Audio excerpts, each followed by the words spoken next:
Morning. देखो हम दुकान पे आ गए हैं। देखो अब जा रहे हैं फ्राई करना है आलू गोभी की सब्जी। ये बना रखे हैं दाल, राइस, राजमा, छोले, गोभी, पनीर। ये वो तंदूर है। ये हमारे उस्ताद जी हैं।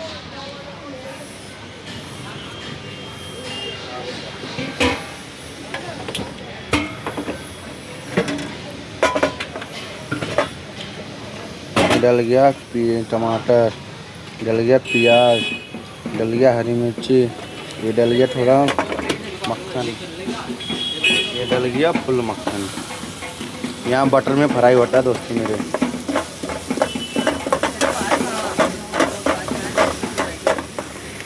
देखो तड़का भूज रहा हूँ। आज में डालेंगे आलू गोभी।